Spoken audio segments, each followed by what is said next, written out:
Welcome to Sexplanations. I'm Dr. Lindsay Doe, a clinical sexologist, and this is Dr. Erin Carroll, a medical doctor, who also wrote this book, in addition to this book, this book, this book. It's the Bad Food Bible. It grew out of some columns and actually some episodes we made on our show, Healthcare Triage, talking about how the science behind so much of nutrition and what we think of as bad food or foods that we shouldn't be eating isn't that good. And that a lot of the stuff that people tell you absolutely must avoid is not harmful and in some cases is sometimes healthy. I consider you to be an expert in a lot of things. And one in particular is HPV, the human papilloma viruses. Also, the insistence on vaccinating young people. I mean, the reason we vaccinate people is to try to prevent them from getting illnesses that they would otherwise get. And vaccines in general have been probably one of the greatest public health achievements of the last century, if not of all time. I mean, vaccines are amazing. They're diseases we've eradicated just because of vaccines. So the HPV vaccine is a newer one. But the idea is that we're trying to prevent people from getting infected with human papillomavirus, which is a virus that causes a bunch of sexually transmitted illnesses, but also is associated with later cancers, with cervical cancer, with anal cancer, and even with some throat cancers now. And so if we can get people vaccinated so that they don't get infected, it should prevent those cancers and millions of people from getting them. So the idea behind a vaccine is that you're giving a dead or weakened version of the virus to the person's system. The immune system responds to that. And so when the full force virus comes in, you already have antibodies to fight it off. So you did a great job there. So yes, so the way that the body works is that when it sees a bad germ, it has to build things, antibodies, to try to grab onto it so that the body knows to clear it out. And once it's learned how to build and construct the certain antibody to attack something, it then records it so it can do it forever and ever and ever. But sometimes when you get infected with some viruses, even if you grab onto it, you can't fully eradicate it. The chickenpox vaccine, for instance. If you get infected with real chickenpox, the reason people get zoster or they get infected later in life is not that they got sick again, it came out of their nervous system where it had lain dormant. And reinfected them from within. So if we can prevent people from getting chickenpox in the first place, they won't get the later disease. So it's a lot of bit about prevention. We have to actually get people vaccinated before they could ever become infected with HPV, which means, of course, we have to get them pretty young. But my confusion then is that if you have hundreds of strains of this virus, 40 to 60 of them are sexually transmitted, why is it that we're targeting young people, obviously because they haven't maybe had sexual contact that would contract the virus, but why not give it to everyone so that you're at least preventing some strains that they haven't gotten? Most adults who have not been vaccinated have come into contact with so many of them already that there's just a limited efficacy. It just doesn't do as much. The only way to sort of get that full prevention is to get in early, before people see the virus at all. And people become sexually active at reasonably young ages. So if we don't get them vaccinated before that's going to occur, it is too late. Because once you've actually been infected with the regular virus, the vaccine just doesn't work as well. Erin does the healthcare triage, and in one of his shows about HPV and the vaccine, you say you need to do it before you touch genitals. And if you don't want to get the vaccine, then don't ever, ever, ever, ever, ever, ever touch genitals. Yeah, I mean, that's where we get to. It's like you can say, okay, you probably don't need to be vaccinated if you just make a commitment never to be sexually active in any way possible, ever, but that's just unrealistic. And it probably isn't even healthy. So the idea is that, we just want to vaccinate children before this occurs. I mean, we can make an argument they could start even earlier.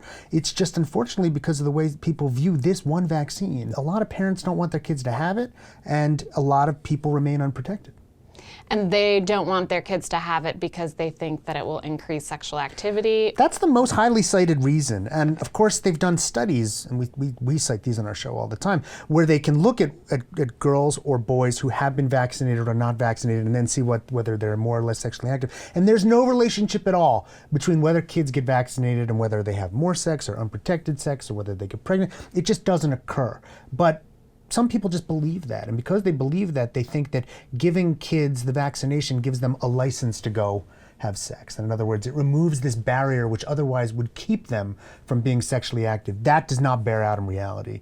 And really all we're doing is leaving kids unprotected. So what is the medical stance on the HPV vaccine? Oh, that pretty much all children should be getting it I'm not even sure what the recommendation on year is now. It might be 11 or 12 or 13, but certainly it's got to be young enough that it is before sexual activity. And I see parents all the time in my practice where they are trying to push it later and later. There's just no reason to. In fact, it's dangerous the way that we talk about this vaccine differently. There's been some interesting recent research showing that doctors approach this one differently because they're so worried about what parents are going to think about it. And treating it differently is what's making its uptake so low. That by even just sort of fostering this idea that this vaccine is different than the other one gives parents permission to think that their kids don't need it. And that's just not the case. We should treat this like measles. We should treat this like any other vaccine. They should just get it. What advice would you give to people who maybe don't have adults making decisions for them? They aren't super sexually active or at all, but they're considering getting the vaccine. You don't have to be sexually active to think about this, just like you would with anything else. You don't wait until after the fact before you do it. We have to do this ahead of time. It's anticipatory. So I would not be waiting until I think I'm going to be sexually active before I would start the course of HPV vaccine. It is a multiple series vaccine. It takes time to do. We should be doing it before. And if people are making decisions for themselves and kids, in fact, this is one of the things I do get emails from kids who say, my parents won't let me have this vaccine. And that's why I say you should talk to your pediatrician.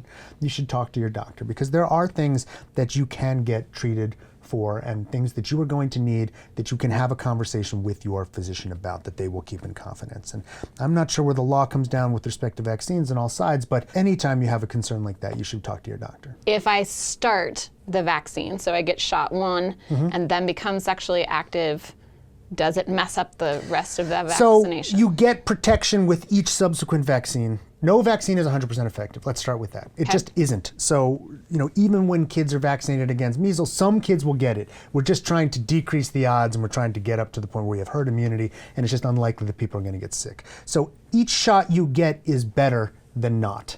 But finishing the series is best. That will give you the most protection. And again, it's not that if you had sex in between you'd be in danger. What would really matter is if you get the vaccine and you had sex and you were exposed to the virus, there's a less of a chance you got infected. But if at any point you did get infected, as we said before, the vaccine doesn't really do much good after that. I think it was Tom Frieden, the CDC, said if we could get all the young women and men now vaccinated that we could prevent millions of cases of cervical cancer and save lives here. And we're not talking about small numbers. It's huge numbers of the good that we could do if we could get everyone vaccinated. The vaccine can prevent cervical cancer and genital warts? So yes, it should prevent all of that, but the end result that we most care about is cancer, because that's the one, of course, that could kill you. And it's cancer in the vagina, the cervix specifically, the anus, if people are having anal penetrative sex or oral. Throat cancer with oral sex, so absolutely. I mean, it is linked to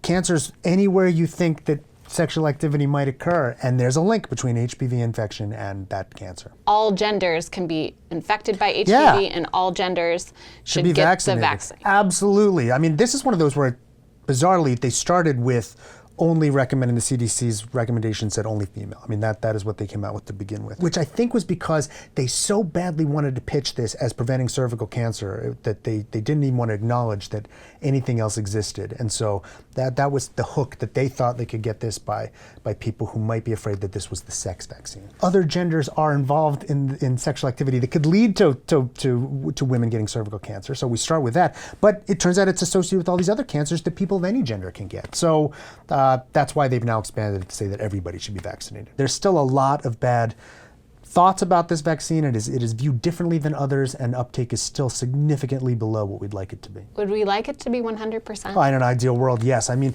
it'll never be 100% because some people can't get a vaccine. It just happens because they are either immunocompromised or they are ill. So one of the things I always say is you often need to get vaccinated, not because you're going to get sick. You need to protect the others who can't get vaccinated. One of my favorite stories about this was looking at the varicella vaccine, so the one that prevents chickenpox. Every year in the United States, decades ago, some number of babies died from chickenpox infection every year. Now, babies less than 1 year of age can't be vaccinated. They can't. They're just too young. The vaccine is not recommended yet. So we start kids at one age. But since we started vaccinating kids at one age, no babies have died of varicella.